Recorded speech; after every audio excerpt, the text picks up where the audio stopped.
to reach the sarcoplasmic reticulum. Here it activates voltage-gated calcium channels, releasing calcium from the sarcoplasmic reticulum into the cytosol of muscle cells.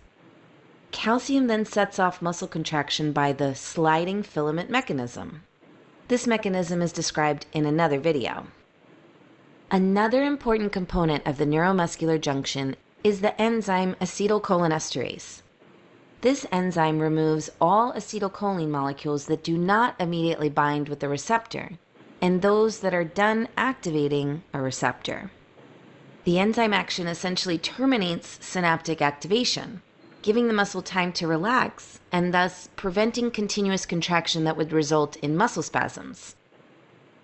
Substances that cause muscle weakness or paralysis do so by interfering with the function of neuromuscular junction.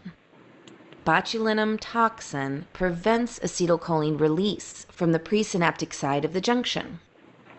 Some other toxins attach to nicotinic receptors, blocking acetylcholine from binding but do not open the ion channel. Certain drugs lodge into the channel of nicotinic receptor, blocking the passage of sodium. All these substances prevent activation of muscle cells and cause flaccid paralysis. On the other hand, some pesticides inhibit acetylcholinesterase, preventing degradation of acetylcholine, causing continuous activation of muscles. That's how they induce muscle spasms and cause spastic paralysis. Okay. The next video. A skeletal muscle contracts only when stimulated by nerve impulses from a motor neuron. Without innervation, muscles become paralyzed and eventually atrophied. The axon of a motor neuron usually gives out many branches, supplying multiple muscle fibers. These fibers contract in unison when activated and constitute a motor unit. A motor unit can contain anywhere from just a few muscle fibers to thousands of them. Small motor units are found in muscles that require finer control, for example, muscles that are responsible for subtle movements of the eyes. Large motor units are found in larger muscles that require strength, such as muscles of the arms and legs. Muscle fibers of the same motor unit are usually not clustered together, but scattered throughout the muscle. This way, stimulation of a motor unit has a slight but uniform effect on the whole muscle, and not causing a small, localized twitch. The strength of a muscle contraction is determined by the number of motor units that are activated at one time. Even at rest, most muscles are in a partial contraction state called muscle tonus, which is maintained by alternating activation of a small number of motor units. The connection between a motor neuron and a muscle fiber is called a neuromuscular junction, which is basically a chemical synapse between the nerve terminal and a specialized area of muscle cell membrane called the motor end plate. When an action potential reaches the nerve terminal, it causes the release of the neurotransmitter acetylcholine into the synaptic space. Acetylcholine then binds to nicotinic receptors on the end plate. Nicotinic receptors are ligand-gated ion channels. Upon binding to acetylcholine, they open to allow sodium to enter the cells, depolarizing the cell membrane, producing the so-called end plate potential. An action potential is generated in the muscle cell only when the end plate potential reaches the threshold required to activate voltage-gated sodium channels located outside the end plate in the neighboring membrane. When activated, these channels allow faster influx of sodium, further depolarizing and eventually reversing the polarity of the cell membrane. At this point, voltage-gated potassium channels open for potassium to move out, quickly returning membrane voltage to its original resting value. Once generated, the action potential spreads like a wave, thanks to similar voltage-gated ion channels located throughout the muscle fiber. The action potential also runs deep into the fiber via T-tubules to reach the sarcoplasmic reticulum. Here it activates voltage-gated calcium channels, releasing calcium from the sarcoplasmic reticulum into the cytosol of muscle cells. Calcium then sets off muscle contraction by the sliding filament mechanism. This mechanism is described in another video. Another important component of the neuromuscular junction is the enzyme acetylcholinesterase. This enzyme removes all acetylcholine molecules that do not immediately bind with the receptor, and those that are done activating a receptor. The enzyme action essentially terminates synaptic activation, giving the muscle time to relax and thus preventing continuous contraction that would result in muscle spasms.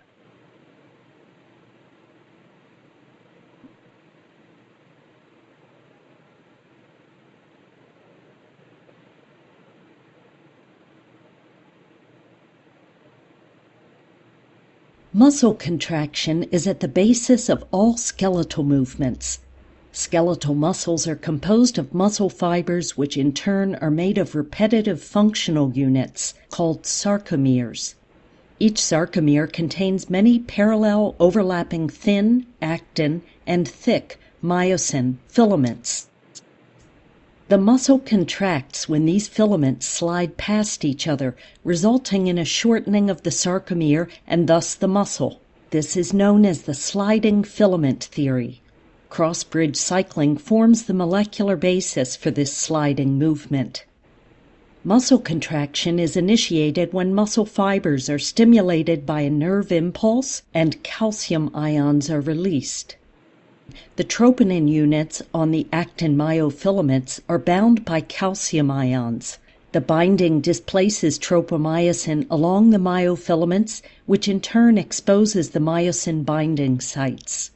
At this stage, the head of each myosin unit is bound to an ADP and a phosphate molecule remaining from the previous muscular contraction.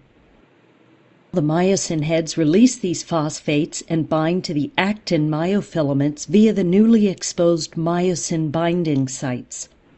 The two myofilaments glide past one another, propelled by a head-first movement of the myosin units, powered by the chemical energy stored in their heads. As the units move, they release the ADP molecules bound to their heads. The gliding motion is halted when ATP molecules bind to the myosin heads, thus severing the bonds between myosin and actin.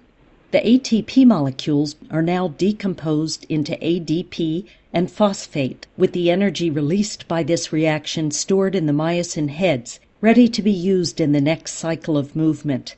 The myosin heads resume their starting positions along the actin myofilament and can now begin a new sequence of actin binding. The presence of further calcium ions will trigger a new cycle.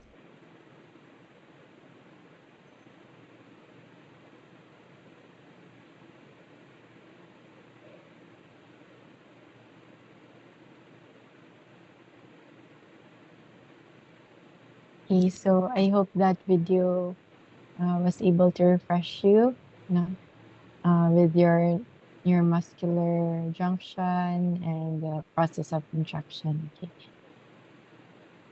Okay, so let's go to your medications.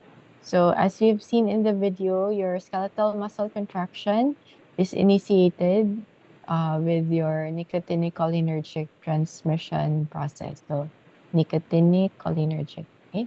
So blocking of the transmission at the end plate, which is the postsynaptic structure, right, with your nicotinic receptors, is clinically useful for producing your muscle relaxation. So we need that for surgical relaxation, when you do tracheal intubation, or you want to control ventilation because your muscles will resist also the process of ventilation. Okay. So the neuromuscular blockers are quaternary amines that are structurally related to your acetylcholine. Okay, so most of them are antagonists. Okay, so meaning they are non-depolarizing. And the prototype is your tuberculin. So again, most of your neuromuscular blockers are antagonists or non-depolarizing, and your prototype is your tuberculin. Then one neuromuscular blocker used clinically is your succinylcholine. So I think you'll be familiar with that, especially when you go to your surgical department rotation. Okay. So you try to see the chart when with your no, or anesthesiologist. You, you can be familiar with the medication. Okay, so your succinylcholine is agonist. Okay, so this is agonist, no? Agonist at your nicotinic end plate receptor. So meaning meaning it is depolarizing type. Okay.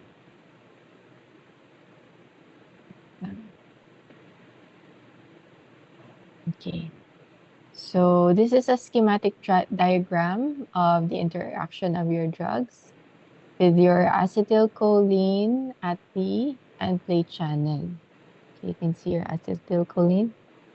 Okay, the red one is your acetylcholine. Yellow is your non-depolarizing blocker, while the blue one is your depolarizing blocker.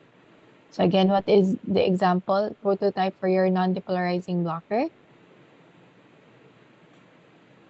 What's the prototype for your non-depolarizing blocker? So I'll ask questions. Okay, so I'll ask you questions from time to time lang so we can remember. Okay, so pharmacology is repetition. Okay, and your depolarizing blocker, what was it? Succinylcholine. Okay, so the action of your normal agonist, no, your normal physiological agonist inside your body is of course your acetylcholine. That's the red one. When it touches the channel will open. Okay, and sodium goes in. No? So here in the bottom left, you have your non-depolarizing blocker. Your non-depolarizing blocker or tuberculin, or you have your rocuronium. Okay, so when it attaches, so since it's non-depolarizing, it will not allow the channel to open. No? When it binds, the channel remains closed. So your sodium cannot come in. There's no depolarization happening. So it results to your paralysis. In your bottom right, you can see the blue one. That's your depolarizing blocker, like your succinylcholine. So it's occupying your receptors. And since it's the depolarizing type, diba, eventually it will not allow depolarization, diba, as we explained a while ago. Okay, so it occupies it and it's blocking the channel, no? So it's blocked, so your sodium cannot go inside. So normal closure of the channel gate is prevented and the blocker may move rapidly in and out of the pore. Okay, so depolarizing blockers again may desensitize the end plate by occupying the receptor and causing persistent depolarization. Okay, so additional effect of drugs on the end plate channel can occur through changes in the lipid environment surrounding here, the channel, which is not shown. Your general anesthetics, your alcohols can impair neuromuscular transmission by this mechanism. So through lipids, no, the lipid environment, your GA and alcohols. So later on, you'll be discussing your GA, local anesthetics, you'll have that too.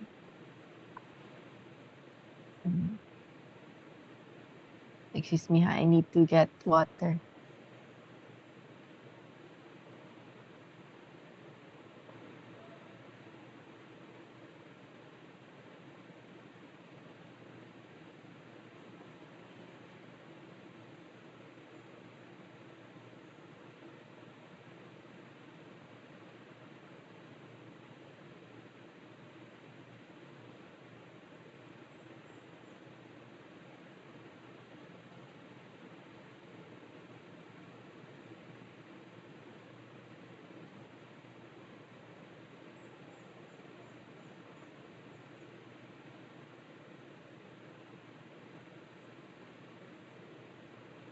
Okay, so non-depolarizing neuromuscular drugs all agents, we give them parenterally, no? They are highly polar. They do not cross your blood-brain barrier. Okay, so they're locally acting. They are metabolized, like your mevacurium, it's metabolized by your plasma cholinesterase, and you eliminate them, or they are eliminated in the bile, like your vecuronium. So this is how your process, no? So metabolize yung mevacurium or through the bile vecuronium. So they have shorter durations, only 10 to 20 minutes, compared to those eliminated by your kidneys. So those eliminated by your kidneys, they can last less than 35 minutes. So still short. Okay, na? So examples of those eliminated by the kidney, you have metocurine, pancuronium, pipecuronium, or however you pronounce that, then shubocurin. Okay.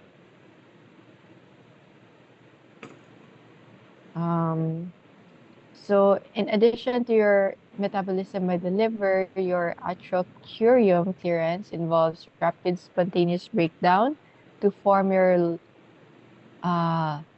lodanicin and other products. When at high blood levels, your lodanicin can cause seizures.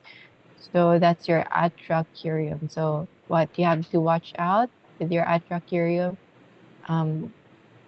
side effect of seizures. So you call that your Hoffman elimination. No? Hoffman elimination is rapid spontaneous breakdown of your with this atrocurium, no? To form lodanicin.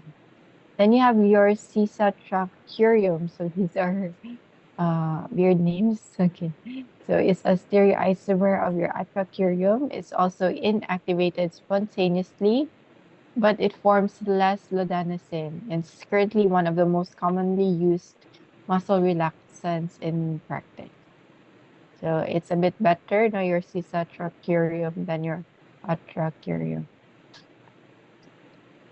So for the mechanism of action of your non-depolarizing neuromuscular blocking drug, you prevent the action of your acetylcholine at your skeletal muscle and plate. Okay, so they act as surmountable blockers.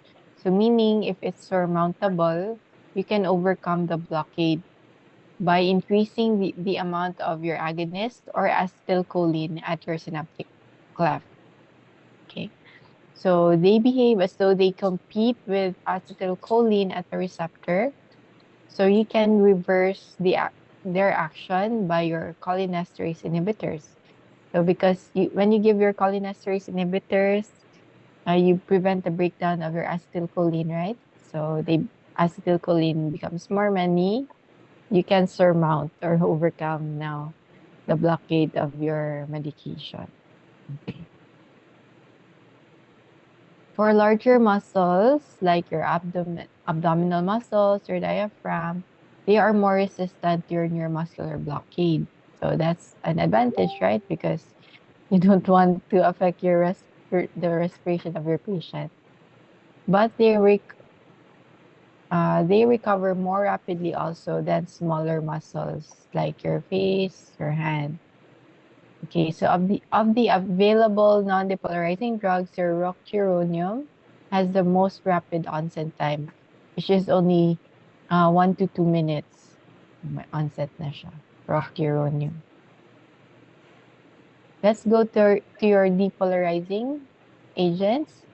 So again, you have your succinylcholine. It's composed of two acetylcholine molecules linked end to end. It's also metabolized by your cholinesterase in the liver and the plasma. Duration of action is only a few minutes and it's given as a single dose. Sorry, it's also fast. Okay, so mechanism, it acts like a nicotinic agonist. So the other one was, again, we have mentioned it about again and again. No, this is agonist. And it will depolarize your neuromuscular end plate. Initially, it will depolarize. Then notice in the patient, there will be twitching, fasciculations, no? So what your anesthesiologist will do is prevent this by giving, prior to that, small doses of non-depolarizing blocker. So because tension cannot be maintained in your skeletal muscle without periodic repolarization and depolarization of the end plate, if you continually depolarize it, so it will eventually lead to relaxation and paralysis. So again, di ba kailangan niya? It needs to repolarize, depolarize. So eventually paralysis. Okay. So succinylcholine can also plug, as seen in the picture, it can plug the end plate channels. If you give continuously via infusion, so it will change from continuous depolarization, phase 1, to gradual repolarization with resistance to depolarization, that's phase 2. So again, phase 1 is continuous depolarization. Phase 2, it will repolarize already while being resistant to being depolarized. Okay. So reversal of blockade or non-depolarizing blockers, you can readily reverse it by increasing the concentration of the normal transmitter at the receptors, as we have mentioned, right? So you can give your cholinesterase inhibitors, such as your neostigmine and your pyridostigmine. So be familiar, this is a favorite question. Huh? What are your cholinesterase inhibitors? Neostigmine and pyridostigmine. So you give that for reversal of your non-depolarizing blocker like your tubocurate to increase your acetylcholine and overcome the blocker. Then for your depolarizing blocker, your succinylcholine, your paralysis is increased by your cholinesterase inhibitors if you give that during phase 1. Okay. But during phase 2, the block produced by your succinylcholine can be reversed by your cholinesterase inhibitors. So you can reverse it lang if it's in phase 2 na, okay? For your succinylcholine. How about yung toxicity? So of course, this is what we want to monitor in your patient if you want to be a anesthesiologist. Anyone who wants to be an anesthesiologist? So if you're an anesthesiologist, your PF will be half the PF of the surgeon. Na? Okay, so if the surgery is worth 70,000, the anesthesiologist will, example, will be like 35K. So anesthesiologists also earn well, but their PF is high because during surgery, the life of the patient is also in the hands of your anest, no? Especially the drugs that you are giving are also dangerous, no? So because one thing, respiratory paralysis, now you have to monitor that. Okay, full doses of neuromuscular blockers leads directly to respiratory paralysis. If MEC vent is not provided, the patient will asphyxiate. So be very careful when giving medications. No? Okay. Autonomic effects and histamine release. By the way, not only medications, even simple things like your what's that? Gauzes, no? Gauze, you leave it in the tube.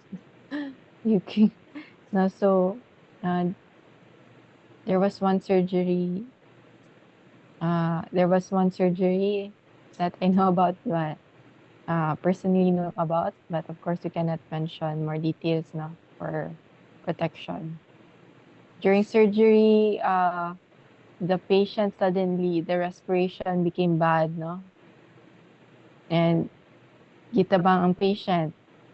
Only to find out later on, they had to stop the surgery. No, the patient already paid, of course, OR fee, every materials already given, no? They have to pay that. Upon removing everything, they found out that the anesthesiologist forgot to remove, no, there was a gauze inside the tube. So that's why the patient was asphyxiating and became unstable during surgery. Okay, so being a doctor is a very delicate job, no, in the life of the patient. It's entrusted to your hands. So we need to be very careful. Okay, so that's why for pharmacology, we really study your drugs anang deeply. Okay, so toxicity second is your autonomic effects and your histamine release. So autonomic ganglia is stimulated by your succinylcholine, but weakly blocked by your tuberculin. Okay, so succinylcholine will stimulate your autonomic ganglia. So, but your tuberculin will weakly block it. So your succinylcholine also will activate your cardiac muscarinic receptors, whereas your panturonium will moderately block it.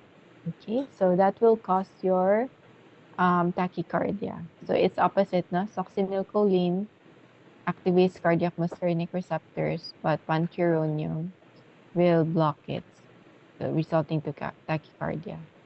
Your tuberculin and mivacurium are most likely of the agents to cause histamine release. Okay. So remember, your muscarinic receptors are found in the heart. And what's the effect of your muscarinic receptors? Is it increase or decrease your heart rate?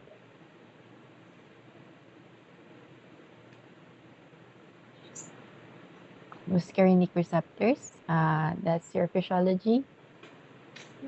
Increase or decrease heart rate?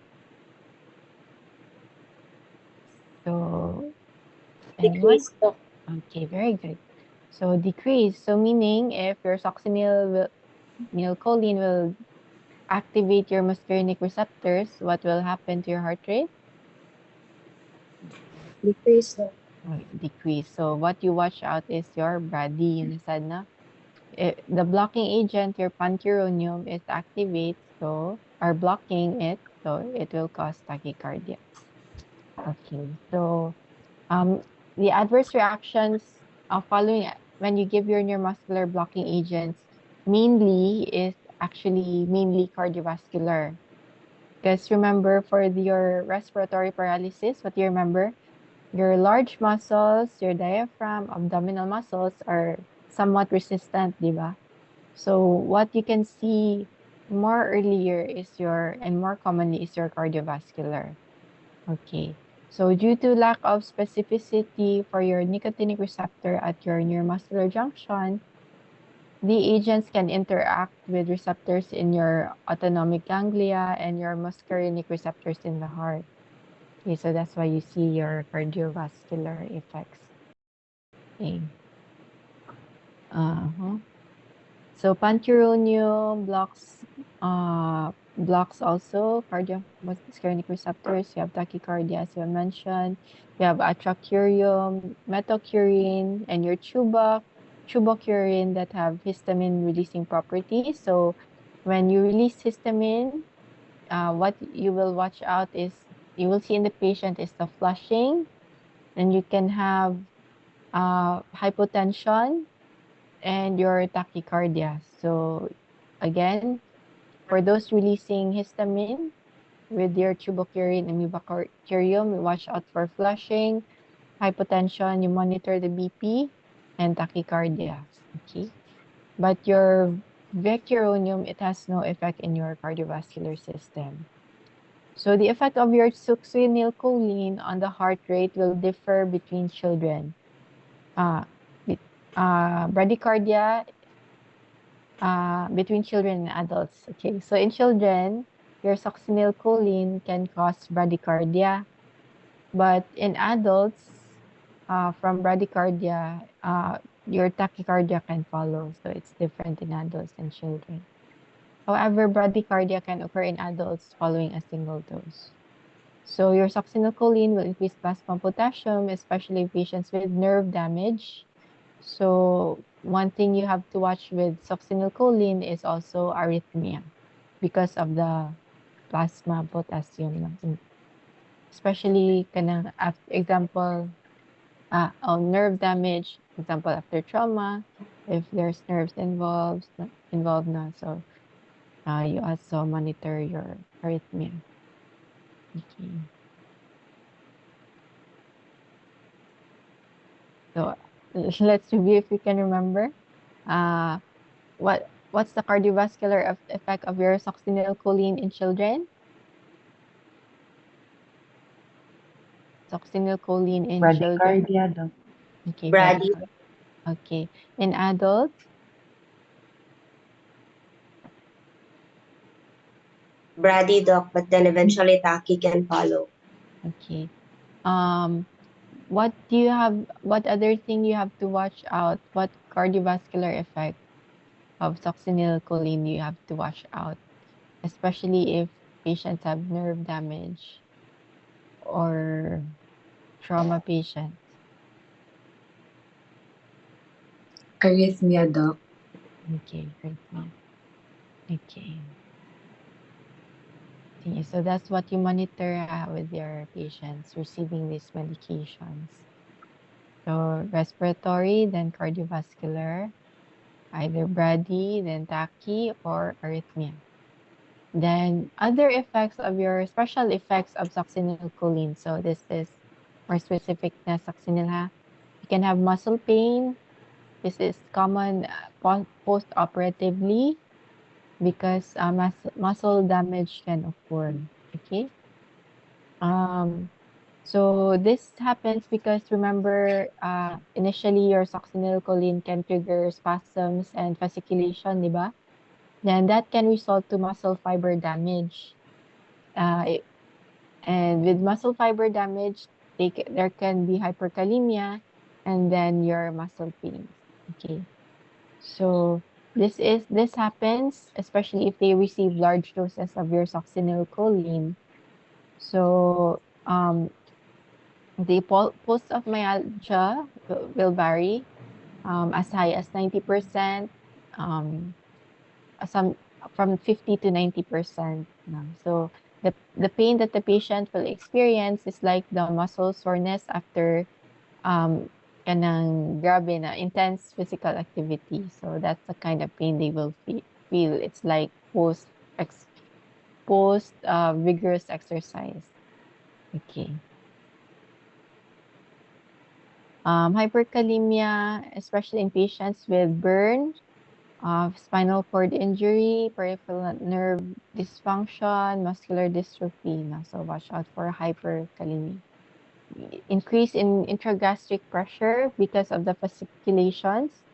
It can result to regurgitation with possible aspiration of gastric contents. So that's why, before your surgery, we tell the patient NPO, no? So because the patient might aspirate. Okay. So again, risk of regurgitation with your succinylcholine, muscle pain, hyperkalemia. So don't forget, okay? Again, succinylcholine, muscle pain from the fasciculation resulting to muscle fiber damage. Then hyperkalemia, especially yung susceptible patients na that we have mentioned. Then regurgitation, still fasciculations involving the abdominal area. Okay. So I hope you're more familiar already. Oh, wait. So another is you can have what you have to watch out for is not only toxicity but interaction with other medications. So are we still here? We're still okay? Okay. Yes, Doc. Okay. So inhaled anesthetics, diba, some anesthetics, you've seen that they put a mask for the patient to inhale prior to the surgery. Okay, so especially your isoflurane okay, that can strongly potentiate and prolong your neuromuscular blockade. Okay, so you watch out for that. So this one, what we have mentioned first thing in the slide, diba? This is a rare interaction between your succinylcholine and even possibly tubacurin with inhaled anesthetics. And that is your malignant hyperthermia. So again, malignant hyperthermia can be an interaction between your succinylcholine or tubacurin with inhaled anesthetics. Okay, so very early sign of this life-threatening condition is your trismus, so you watch now when it will start with contraction of your jaw muscles. Okay. So this is your malignant hyperthermia. Let's watch a video, okay? Today's topic is malignant hyperthermia. Malignant hyperthermia is a type of severe reaction to certain drugs used as anesthesia for surgery and other invasive procedures. People at increased risk are said to have a malignant hyperthermia susceptibility. Except for susceptibility to triggering agents, affected people are usually not distinguishable from the general population. Susceptible people are usually recommended to avoid potential triggers. Malignant hyperthermia occurs in 1 in 5,000 to 50,000 cases on exposure to anesthetic gases. Without treatment, the complication of malignant hyperthermia can be fatal. With proper treatment, the risk of death is about 5%. Without proper treatment, the risk of death is about 75%. Men are more likely to have an episode than women. Causes. The cause of malignant hyperthermia is exposure to volatile anesthetics, such as halothane, and depolarizing muscle relaxant, such as succinylcholine, in those who are susceptible. Susceptibility can occur from mutations in different genes.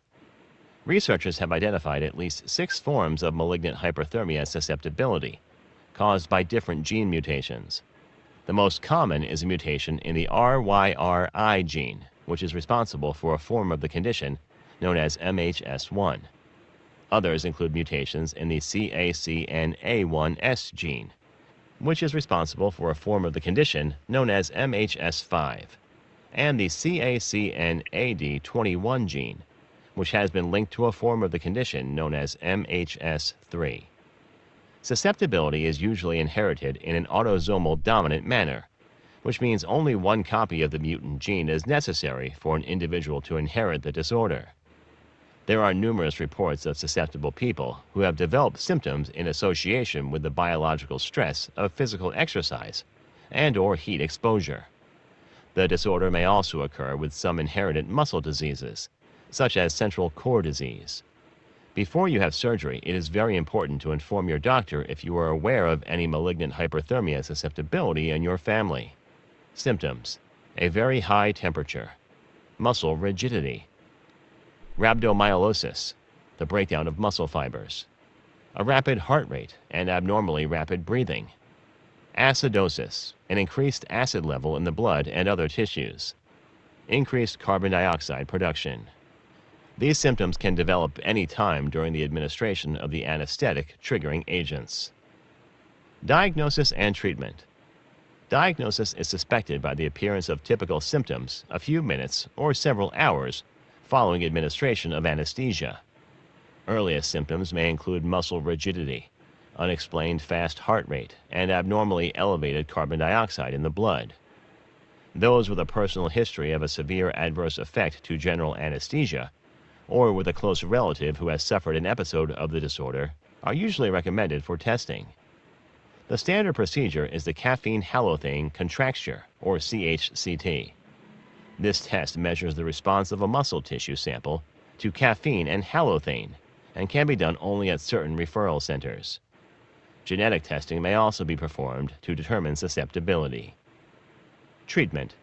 Treatment options include intravenous administration of dantrolene. Dantrolene remains the only drug known to be effective in the treatment of malignant hyperthermia. Rapid cooling, discontinuation of triggering events, supportive therapy directed at correcting organ dysfunction and acidosis. Thank you for watching our video. Please do not forget to like and share the video. Also, please subscribe to the channel. Today's topic. Okay, so I hope you're more familiar na with your malignant hyperthermia, which you have to watch out again. Interaction with succinylcholine, sometimes tuberculin with inhaled anesthetics. Okay, so another toxicity you have to watch out is for elderly patients and patients with certain diseases like your myasthenia gravis, especially patients who are more than 75 years old. Okay, that's why when patients are old, parang the surgeons are not very open to do surgery because of the possible side effects, no, not only with the surgery but also with the medications that they're gonna give. So they are more sensitive to the actions of the non-depolarizing blockers, and doses should be reduced in these patients.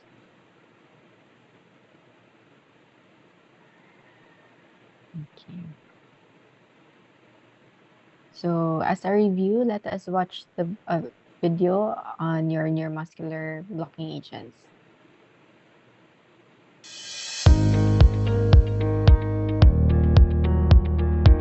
Hi, and welcome back to this introductory series on the neuromuscular junction. In part 2, we'll be focusing on neuromuscular blocking agents, their basic interaction in the neuromuscular junction, and how it produces temporary muscle paralysis when administered to a patient. A neuromuscular blocking agent, or simply NMBA or blocking agent for short, is a class of drug that creates a communication block between a motor neuron and a muscle fiber in the neuromuscular junction, which then results in temporary muscle paralysis, also known as a neuromuscular block. Blocking agents are divided into two categories: depolarizing and non-depolarizing blocking agents. Each have their own mechanism of function and therefore have different applications in a clinical setting. Depolarizing agents have a short-lasting mechanism of action, whilst non-depolarizing agents have a much longer-lasting mechanism of action.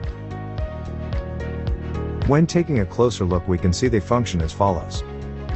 A blocking agent is intravenously introduced into the bloodstream and enters the neuromuscular junction. Depolarizing agents act predominantly on the postsynaptic receptor sites. The agent mimics the action of the neurotransmitter acetylcholine by binding to the postsynaptic receptors on the muscle fiber, causing the sodium gates to open and a sodium influx to occur, resulting in persistent muscle cell depolarization of the muscle fiber. This persistent depolarization makes the muscle fiber resistant to any further stimulation by the acetylcholine. Note that the acetylcholine reserve pool is constantly replenished and is not reduced over time. The short duration of action of the depolarizing agent is due to a rapid hydrolysis by pseudocholinesterase, therefore inducing a short-lasting block, after which the agent is then quickly worked out of the junction and returns back to normal functionality. The depolarizing agent has a rapid onset of effect and a short mechanism of action, therefore making it the preferred blocking agent for use in emergency cases where immediate airway management is required. An example of depolarizing blocking agent is succinylcholine. Succinylcholine is a short-acting agent where the mechanism of action is already apparent within 60 seconds of intravenous administration and can continue to last for up to 6 minutes. Non-depolarizing agents act on both the pre- and postsynaptic receptor sites. The agent binds the postsynaptic receptors on the muscle fiber, thereby blocking the acetylcholine from binding to the same receptor sites. The more receptors the blocking agent occupies, the less opportunity the acetylcholine has to bind to those same receptor sites, therefore decreasing the amount of sodium that can enter the sodium gates, minimizing the ability for a muscle contraction to occur. The non-depolarizing agent also binds to the presynaptic receptors on the motor neuron, thereby also blocking the positive feedback loop where choline from the neuromuscular junction is recycled back into the end bulb of the neuron, thus reducing the overall acetylcholine reserve pool. As the overall acetylcholine reserve pool is reduced, subsequent action potentials result in lower and lower intensity muscle contractions. Non-depolarizing blocking agents are not significantly metabolized by pseudocholinesterase, therefore resulting in a longer-lasting block. Non-depolarizing agents also have a rapid onset of effect, but however have a longer lasting mechanism of action and is therefore the preferred blocking agent for longer duration indications such as endotracheal intubation, improving the surgical environment, and for mechanical ventilation. An example of non-depolarizing blocking agent is rocuronium. Rocuronium is a longer-acting agent where the mechanism of action is already apparent within a minute or two of intravenous administration and can continue to last between 30 to 90 minutes. Due to its longer-lasting mechanism of action, non-depolarizing blocking agents are more likely to have NMT monitoring performed in order to determine when it is safe to extubate a patient, compared to shorter-lasting depolarizing blocking agents. This covers the primary function of neuromuscular blocking agents and how they serve to create a block in the neuromuscular junction. Thank you for watching part 2. Okay, so we are now, I think, almost done. We're going to your spasmolytic drugs. So the goal of your spasmolytic therapy in both chronic and acute conditions is to reduce your excessive skeletal muscle tone without reducing strength. Okay, so when you give this medication, what you just want to reduce excess muscle tone, skeletal muscle tone, without reducing the strength of the patient. So the patient will still be functional. No? So when you reduce the spasm, you reduce the pain, you improve mobility. Okay, so the end product or end goal is to improve mobility, not to paralyze. No? Okay. Okay, so here are some drugs that you can give for chronic spasm. Okay, so spasmolytic drugs do not resemble your acetylcholine, no? Unlike the neuromuscular agents that we described in the previous group. Okay, so they're different, but they act in your CNS, and in one case, in the skeletal muscle cell, rather than at the neuromuscular end plate. So again, the neuromuscular drugs, the neuromuscular end plate, your spasmolytic drugs in the CNS, and there is one drug that acts in your skeletal muscle cell. So in the cell you see. Okay, so spasmolytic drugs used in treating chronic conditions include your diazepam. So you remember this, your diazepam is a benzodiazepine. Okay, so benzodiazepines, they end with pam. No? So there are more benzodiazepines. So you can zepam. Lorazepam, diazepam. Okay, so that's benzodiazepines. Then baclofen is a GABA agonist. You have your tizanidine, which is similar to your clonidine, congener of clonidine. Dantrolene is the one that's kind of different. It doesn't act in the brain, no? Diba? Clonidine is an antihypertensive also, right? Acting centrally. While your dantrolene is more local, it acts on your sarcoplasmic reticulum of your skeletal muscle. So again, for chronic spasm, you have diazepam, baclofen, tizanidine, dantrolene. Diazepam is the benzo, baclofen is GABA agonist, which is for relaxing. No? Tizanidine is like your clonidine, then dantrolene acts at your sarcoplasmic reticulum of your skeletal muscle. So chronic spasm. So you give them orally, unlike your neuromuscular drugs that all of them are parenteral, diba? So this one is oral. Then you have your Botox, your botulinum toxin, which you inject into the skeletal muscles that you want to reduce pain caused by severe spasm. So you just inject it. And you can use it for ophthalmic purposes also in more generalized spastic disorders like your cerebral palsy. Okay, so your Botox is not only for aesthetic purposes, no, in the face. It's also for severe spasm, so you can inject them to the areas. Even for cerebral palsy. Then you have your gabapentin and your pregabalin. They're also anti-seizure drugs that are effective spasmolytics in patients with multiple sclerosis. Again, anti-seizure drugs that can be used with patients na may multiple sclerosis. You have gabapentin and pregabalin. So you'll study more about them in your anti-seizure agents. Okay, so your multiple sclerosis, the most common nila na manifestation is of course muscle stiffness and muscle spasm. So you call that MS spasticity. Okay, so your muscle spasms or stiffness affect between 40 to 80% of the people with MS. Okay, so that's why your spasmolytic agents they're used in your multiple sclerosis, so especially your GABA and pregabalin. Okay, so what's the mechanism of action? Your baclofen, your diazepam, and your tizanidine, they act in your spinal cord. Your baclofen acts as a GABA B agonist at both pre-synaptic and postsynaptic receptors, causing membrane hyperpolarization. Okay, so hyperpolarization to relax it. Okay, presynaptically, your baclofen will reduce your calcium influx, decreasing your release of your glutamic acid, which is an excitatory neurotransmitter.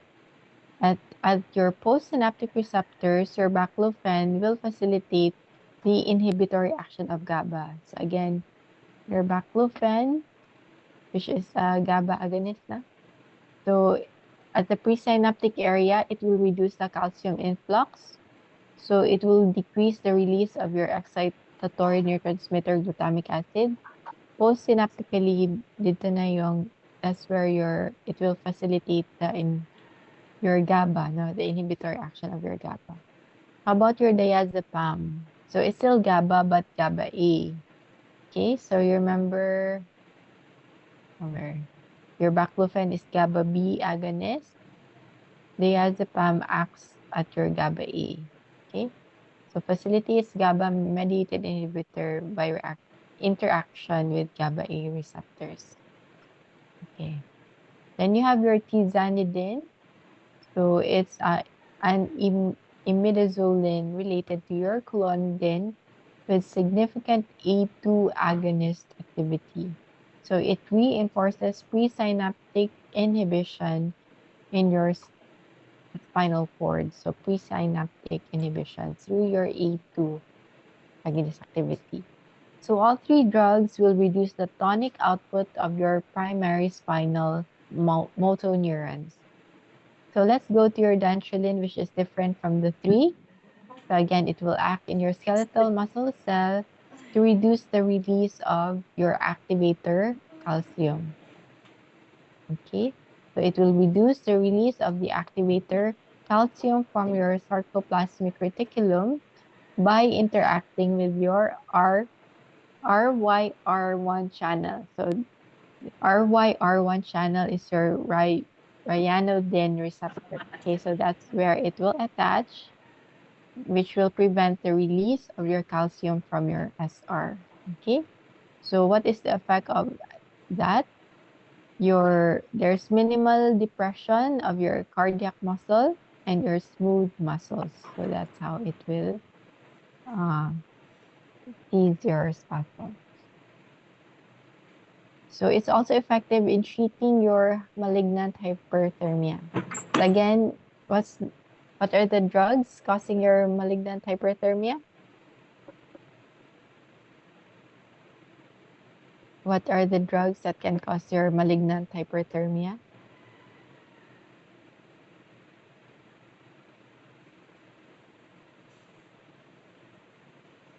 Okay, so you can see it here in the slides. Diba? But a while ago, diba, it can be an interaction with your 6-acetylcholine and your inhaled anesthetic or general anesthesia. Okay, GA. So you have now what's this? the treatment, no? So that is your dantrolene, which is a more localized type of spasmolytic. So in this emergency condition, you give dantrolene IV. Okay, so you give it IV because it's an emergency. So toxicity, of course, diazepam, which is an anti-seizure and a benzo acting in your CNS, it will produce your sedation. Uy, sorry. I have to plug it slow, but wait lang.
Ah.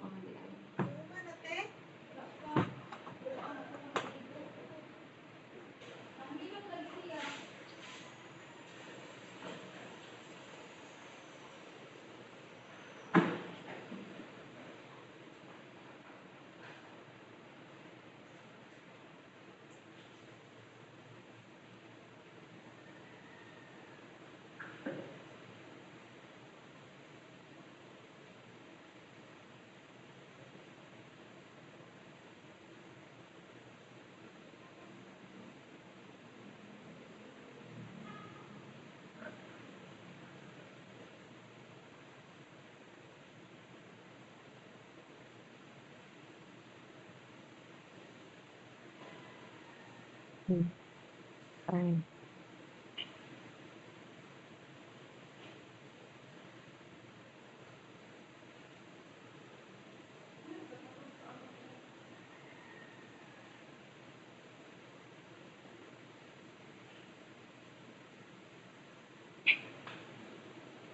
Okay, so let's go back to your toxicity. Okay, so are you still okay? Can you check the time? Okay, 9:36. Okay, so sedation caused by your diazepam is significant but milder compared to your other sedative hypnotic drugs. Okay, so your diazepam is under your sedative hypnotic drugs now, like which includes your barbiturates. Okay, so that's your diazepam is also not only used for sedation but for spasmolytic. So of course, the side effect will be sedation. Okay. Then baclofen causes somewhat less sedation than your diazepam. Okay, so it's less sedating your baclofen. And tolerance occurs with chronic use withdrawal. So, di ba, remember, diazepam acts at what receptors?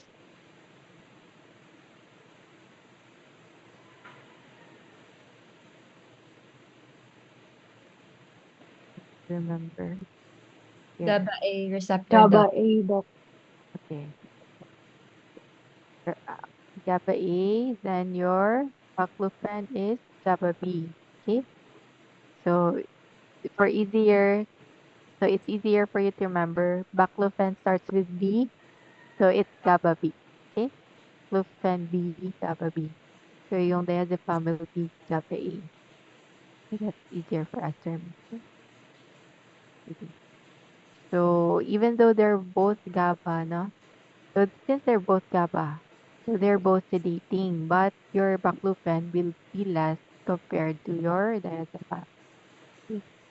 Tolerance can happen with chronic use, so withdrawal should be done slowly. So anything that can cause tolerance, when we withdraw that, you have to do it slowly.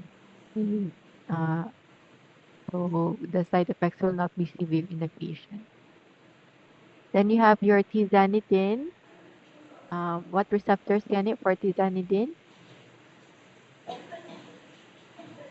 What receptors does it affect or act on?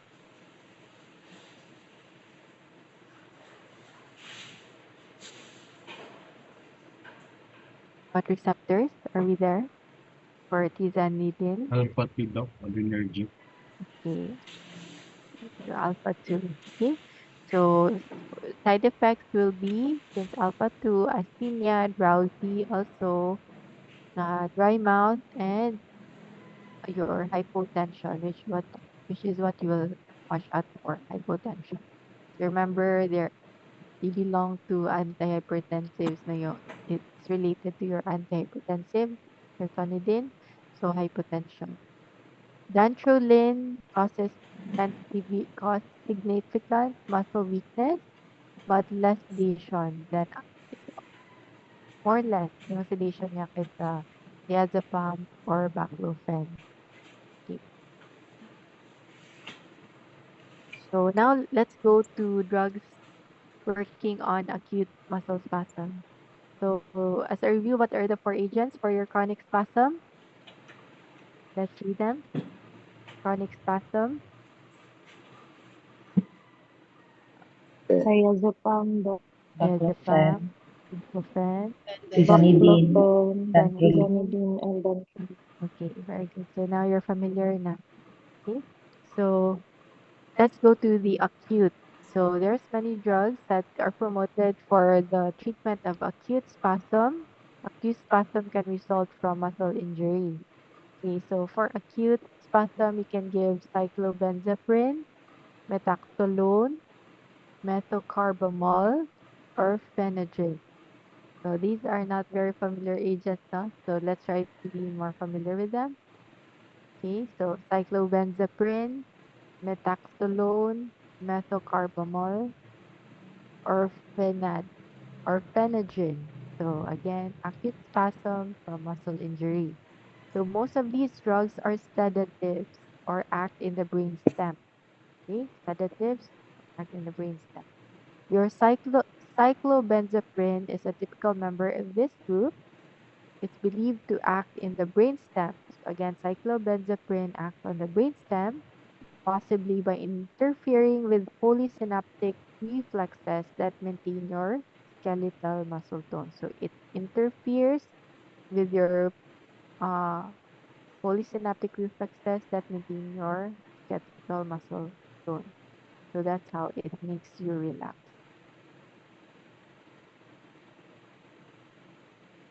So your cyclobenzaprine can cause confusion, visual hallucinations in some patients. So again, as a side effect of cyclobenzaprine, confusion, visual hallucination. None of these drugs used for acute spasm is effective in muscle spasm resulting from your cerebral palsy or spinal cord injury. So those are chronic spasms, no? So these drugs are not useful for that. So patients with renal failure can have decreased levels, often have decreased levels of plasma cholinesterase. So it can prolong the duration of action of mivacurium or what is it here? It's gonna go. So anyways, just a review. Drugs for acute muscle spasm, we use that for treating acute spasm from muscle injury. So these are your cyclobenzaprine, metaxolone, metoprolol, or phenergyl. Your cyclobenzaprine, most of them are sedatives. They act in the brainstem, especially here, your cyclobenzaprine, it acts in the brainstem. So it interferes with your polysynaptic reflexes that maintains the muscle tone. Then for side effects of your cyclobenzaprine, you can have confusion and visual hallucination. Okay, so here's just a picture. Okay, so picture of your medication.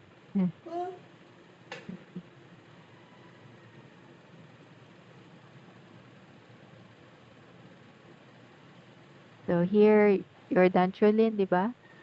Acts on your muscle. It, it prevents the release of what? Prevents the release of Calcium okay, calcium from your from the cytoplasmic reticulum. okay. So dantrolene. Then you have baclofen acting on what receptors? As you can see here. GABA B, Doc. GABA B, Okay. Doc. Okay. So you can see it has presynaptic then postsynaptic. Na? Then you have benzodiazepines. You can see it on. You have your GABA A. Okay. So this is more visual, so you can remember. So this is, you can see, corticospinal pathway. So remember it affects your spinal cord, diba? Your spinal cord or brainstem. Okay. So now that we're done with your your lecture, let's have a few questions. Okay, so I will call on your name. If I call on your name, uh please answer the question, okay? Let me see. Let's ask Miss Sarah Arias. Sarah Arias to answer this question. Please on your video and mic. Miss Sarah Arias. Yes, Doc. Okay. So which of the following drugs is the most effective in the emergency treatment of your malignant hyperthermia? Letter B, Doc. Okay, very good. So this is basic. Should not forget dantrolene for your malignant hyperthermia. Very good. Okay, so prompt treatment is needed for malignant hyperthermia so you can control your body temp, correct your acidosis, prevent calcium release. Okay, so dantrolene will act on the, as we have mentioned, RYR1 channel. Okay. Next question. Let's ask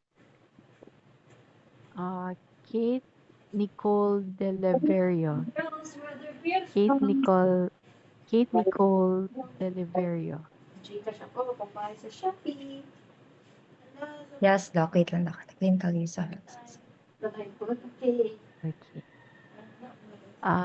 The clinical use of succinylcholine, is especially in patients with diabetes, is associated with A. Antagonism by pyridostigmine during the early phase of blockade.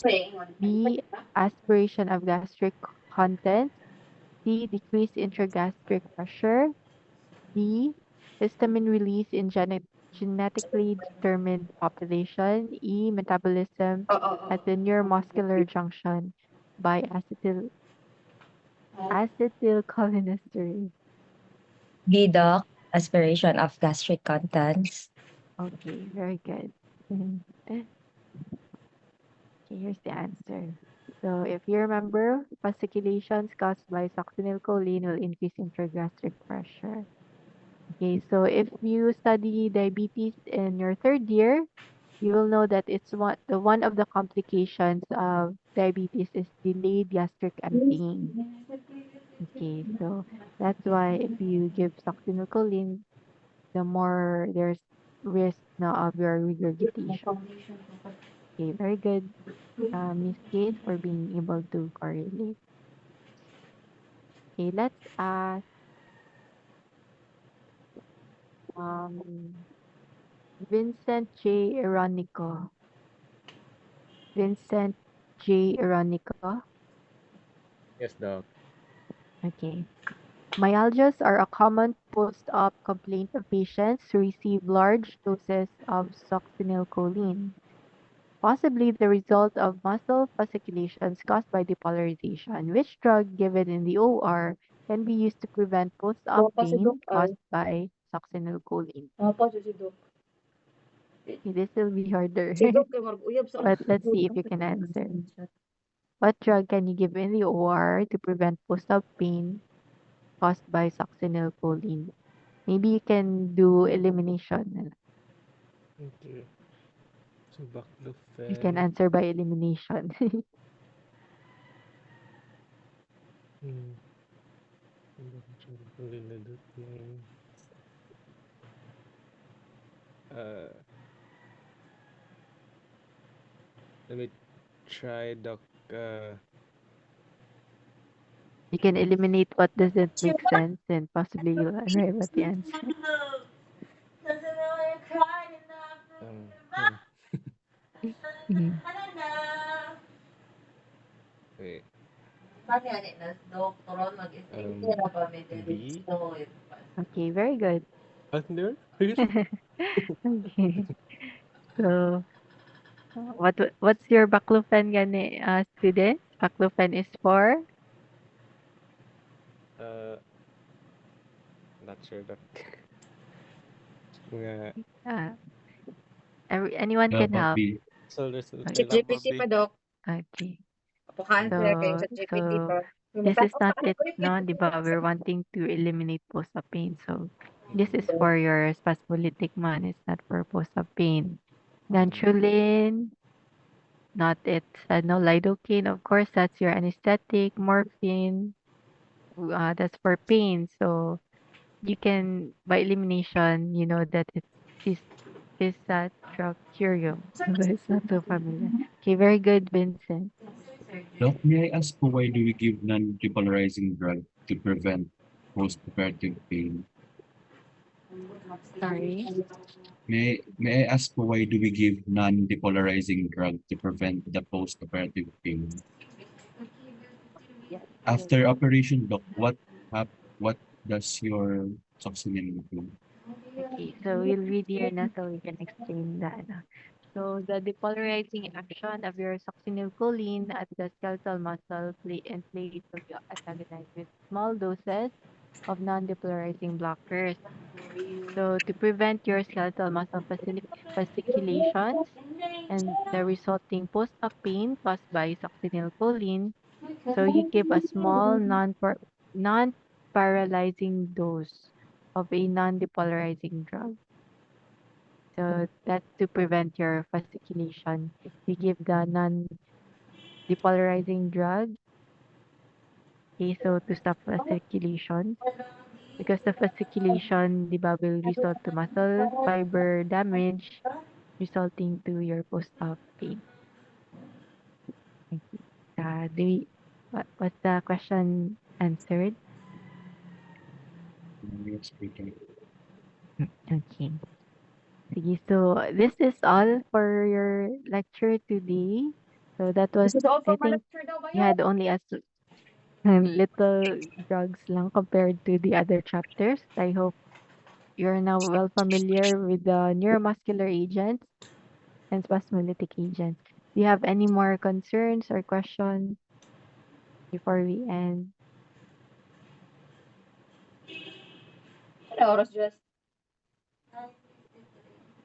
If there's none, we'll see each other next week for another lecture. Let me check the schedule. And paano ba?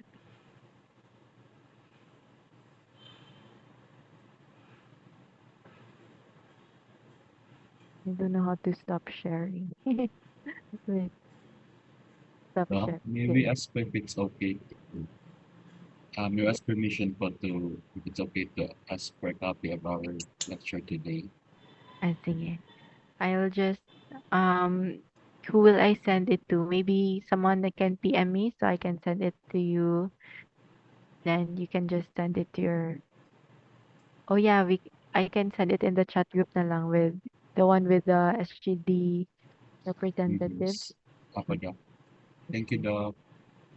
Or if I forget later, please remind me na lang. Apo, Doc. Copy po. Thank you. Let me check lang our topic next week. Wait. So next week we'll do drugs for Parkinsonism and other movement disorders. Okay. So Parkinsonism is a little bit rising now compared to before. Okay. So we'll talk about that. So we can detect Parkinson, I think, very easily because of the distinct features na makita mo dyan, we can really see in the patient. Okay, so before we end, let's pray so you can move on to your SGD. Right, let's pray. Our dear loving Heavenly Father, thank you for the productive discussion that we had. Please help the students be able to retain and even understand more deeper as they continue to study their lessons. Give them strength and guidance throughout the day. In Jesus' name we pray. Okay, thank you. You can now go to your SGD classes. Thank you, Doc. Thank you, Thank you, Doc. Doc. Bye-bye.